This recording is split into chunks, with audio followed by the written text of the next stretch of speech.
Promotional consideration paid for by the following. Gone are the days of wrestling with our favorite LJN wrestling figures, trying to convince them to stand up. What's a guy to do? I'll tell you what you're supposed to do. You're supposed to get on Etsy and look up 4 Left 3D Creations and get yourself these amazing custom LJN figure stands. There is a custom stand available for every single one of your LJN Wrestling Superstar figures. Make your display shine by grabbing these custom LJN stands from 4 Left 3D Creations today. Hello everybody, Jason W. News Revolution Cave on this Monday here on the big show.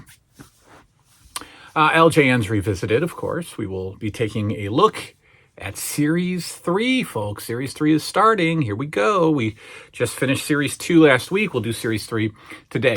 Manager heavy. Not a lot of stories with managers, but we'll see. First things first. Where are we at here? 2 things I'll talk about before we do the LJNs. I have the hiccups. I just ate dinner. Yesterday, we did Wrestling with the Past. No, we did Power Hour.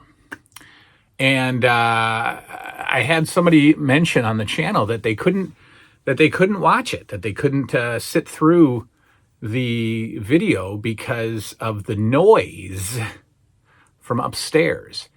And they said that it was vibrating their sound bar, and it was just unwatchable because oftentimes, as you've heard in many videos, the children are screaming upstairs during their video game play, and one of them is jumping up and down constantly on the floor that is directly above me. And usually with that kind of critique, I would be like, well, I guess you're not going to watch anymore, are you? But my friend is absolutely 100% correct. And when I play back, when I edit the videos and listen in headphones, so I know where to put pictures and stuff or overlays, I'm listening in headphones and it's awful. It is awful. So the sincerest apologies for the noise disruptions in the video. And it's as I told the person who left the comment, it's not going to happen again. It's unacceptable. They're extremely loud upstairs, and it's embarrassing, and it's unacceptable. So we won't be hearing it anymore. I won't make the mistake of see, what happens is I have to take advantage of the time that I have, right? And I don't want to make a video at night when they're asleep because I just have no motivation to make the video and go upstairs and blah, blah, blah, blah, blah.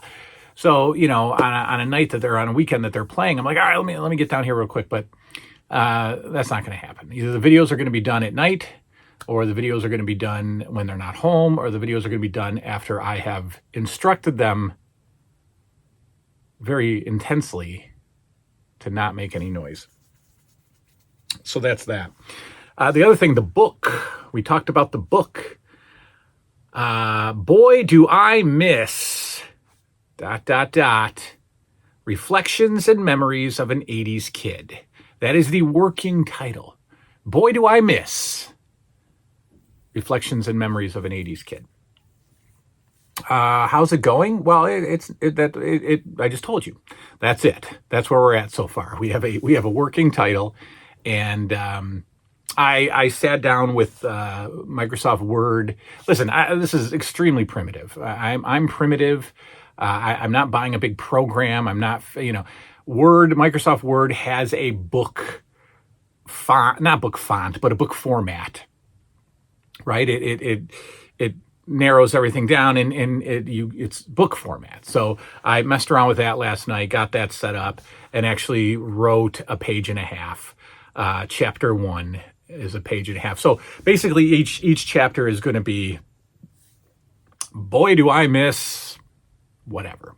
And the first thing that came to mind yesterday as I sat down, really just, like I said, preliminary, just goofing around.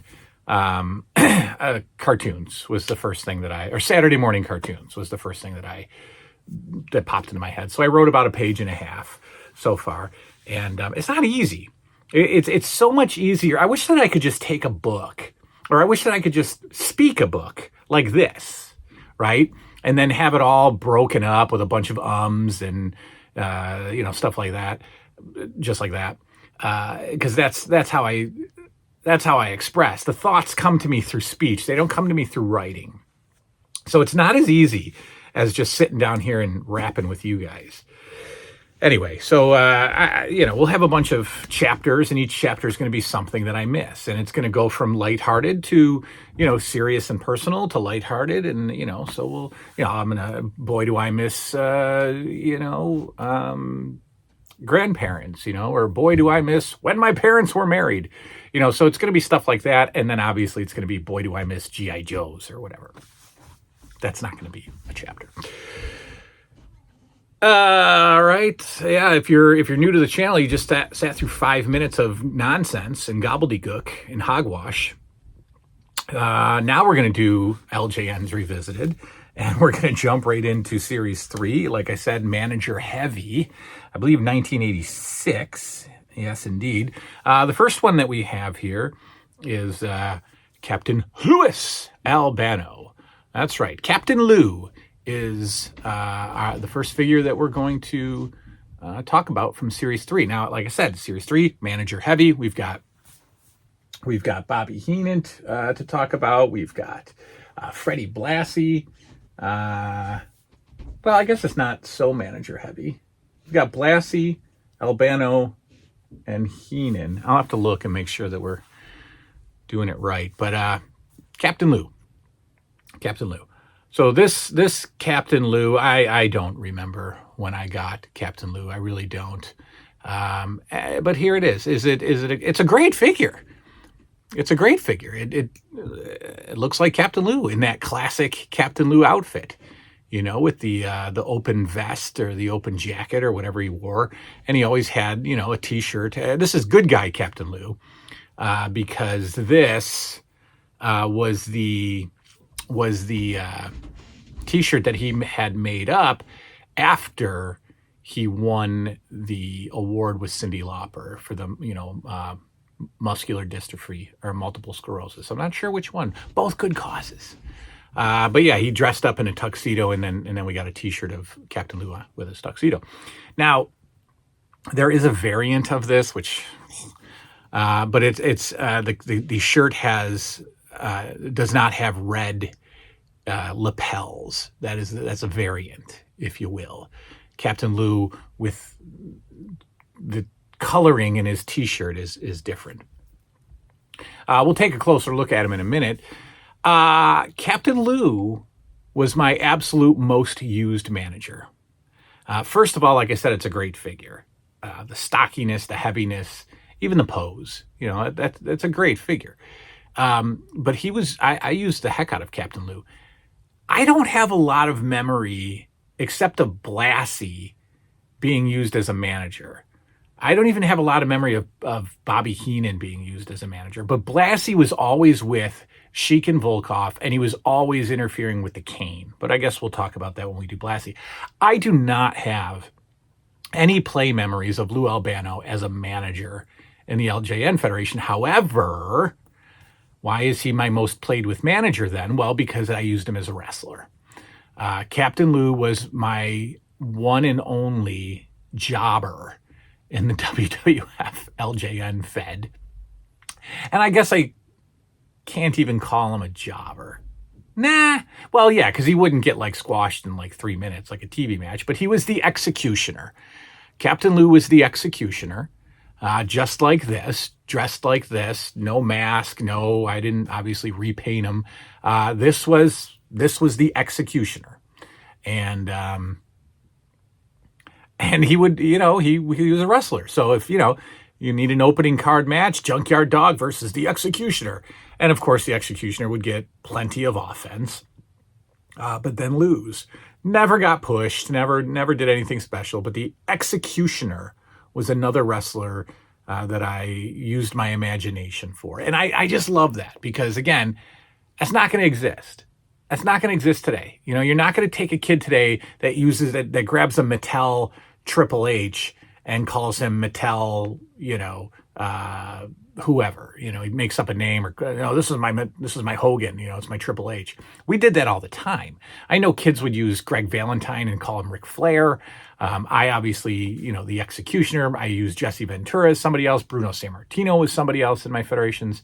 So we just had imagination, right? Great figure. I met Captain Lou. It was the most forgettable experience ever. It was a Hall of Fame. I went to the Hall of Fame, the Pro Wrestling Hall of Fame in Amsterdam, New York, one of the last years that they were in Amsterdam. They actually moved to Texas for whatever reason. And Captain Lou was a guest. And when I got there, you go into the meet and greet room and there's no Captain Lou. So we hear through the grapevine that he's sick. He's upstairs in the hotel room and he's sick. He's not coming down. I'm like, okay. And then like an hour later, Captain Lou comes down. And I want to say he was in a wheelchair. I don't know if he was in a wheelchair or not. But this was probably like the second to last year of his life, maybe the last year of his life. So he was not doing well. And I remember he had a cut on his face, like on his nose or his forehead or something. He had like a gash. And he came down and he didn't even like sit at a table. He just kind of like sat in the middle of the meet and greet room in a wheelchair. And I think it was a wheelchair because he just wasn't moving. And I didn't get an autograph from him. I got a photo and he's not even looking at the camera. He didn't say hello. And again, what do I know? I mean, the guy died shortly thereafter. So what, come on, but he just no communication. And then he's looking, he's looking over here for the photo, and there you go. There's your Captain Lou meet and greet. But again, at that point, he was almost gone. I didn't love him as a manager either. I just thought that I hate like the garbly communication style. Johnny V is awful because of the way he talks. My man, Brother Brudai, he'll take you downtown and show you how to square dance. Like, what? Just shut up. What does that even mean? And Lou Albano was just awful, when it came to that. We've heard stories that he was drunk a lot, and some of those interviews are potentially because of his intoxication. I think that I've read that he, wasn't the biggest fan of taking orders from Vince McMahon Jr. when Jr. came on the set, because that's what Albano would call him, Vinny. He would call him Vinny. I think that was a little bit of a, screw you, pal. You're a kid. I'm not listening to you. And what I also didn't like was his awful performance as a wrestler.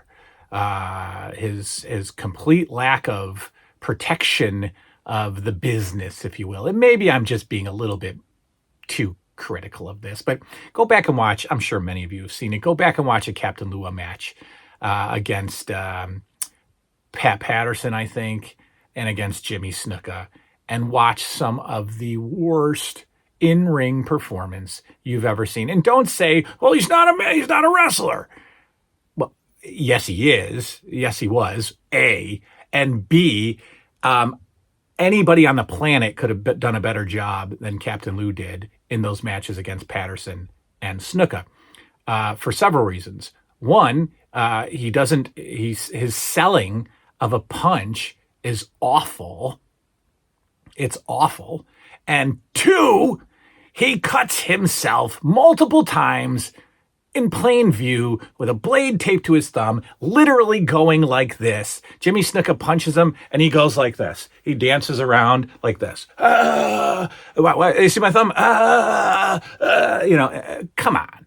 You're the worst. You're the worst. For an old timey wrestler to have that much of a total lack of, kayfabe, I guess, is just laughable. Laughable.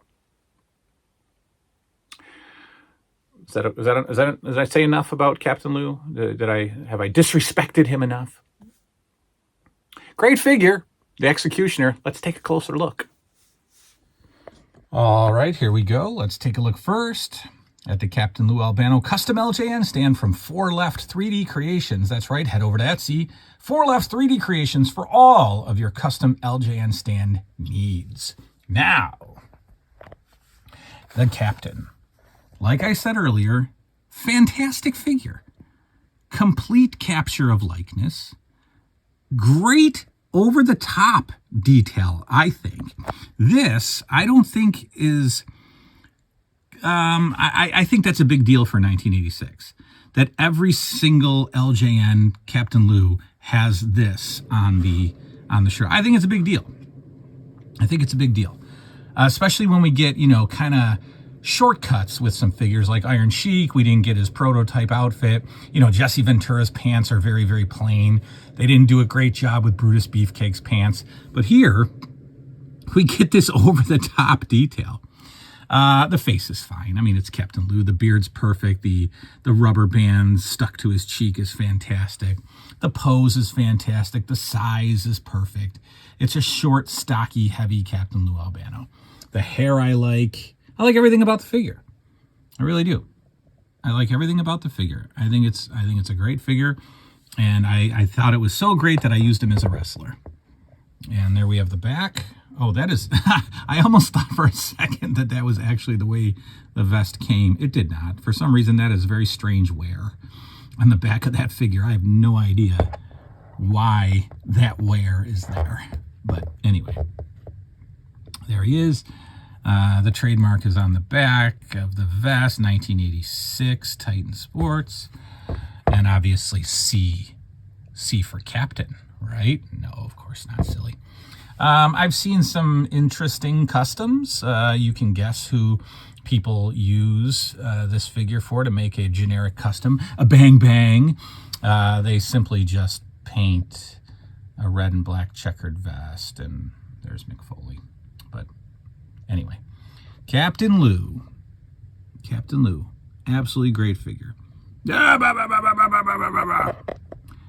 will be back next Monday with... another manager. That's right. Bobby Heenan. ×2, folks. We've got 2 Bobby Heenan figures to take a look at. That is all for now. Good night now.